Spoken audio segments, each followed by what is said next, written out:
顯現期的意義。顯現期 Epiphany 一詞本身係希臘文，意思係出現或者係彰顯，因此節期本身嘅意義就係要帶出耶穌基督喺在世嘅時間嘅顯現，道成肉身咁樣顯現於人世間。當中主要嘅事蹟包括天上嘅明星引導幾位東方博士去朝拜聖嬰主耶穌，以顯明耶穌基督嘅降世為人。當主耶穌受洗嘅時候，聖靈仿佛鴿子降下，降喺佢嘅身上。喺呢個時候，天忽然為佢開咗，從天上有聲音話：這是我的愛子，我喜悅你。表明父上帝同埋聖靈公開宣認耶穌基督嘅身份，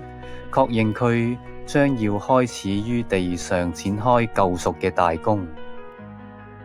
其後，耶穌基督就開始佢嘅傳道生涯，宣講同埋教導，呼召同埋差遣門徒，施行神蹟奇事等等。當中尤其以耶穌登山變像一事最為突出，佢係主為神嘅神性顯現。耶穌基督嘅降世為人，以及耶穌受洗時父上帝同埋聖靈公開宣認耶穌基督神性嘅身份，表達咗基督論裏邊神人二性嘅神學，抗衡咗異端幻影說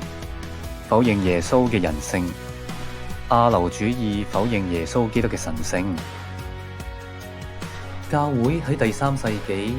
已經將每年1月6日定為顯現日，又稱為顯現節。喺主後3世紀末，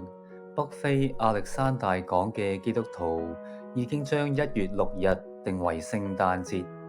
東方教會東正教就選擇喺呢一日定為聖誕日啦。根據教會年齡嘅安排，顯現期係由每年嘅1月6號，即係顯現日開始，直到聖灰日嘅前一日。但每年嘅顯現期嘅時間卻係長短不一。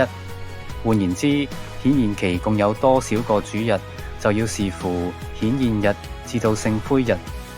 呢一日之前之間會有幾多個星期日啦。當中主要嘅關鍵係取決於復活節嘅日期嚟作為推算嘅標準。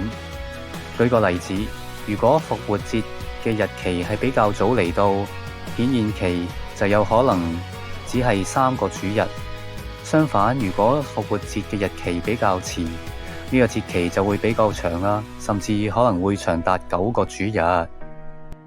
顯現期係從顯現日開始，緊接着嘅星期日就係顯現期嘅第一個主日，通常稱為耶穌受洗日。而顯現期嘅最後一個主日則會稱為登山變像日。喺呢3日，即係顯現日、耶穌受洗日同埋登山變像日，教會嘅禮儀嘅顏色係白色，代表光明、純潔、榮耀。除咗呢3日之外，整個顯現期嘅主要顏色都係用綠色，象徵住教會嘅生命係充滿咗活力同埋朝氣。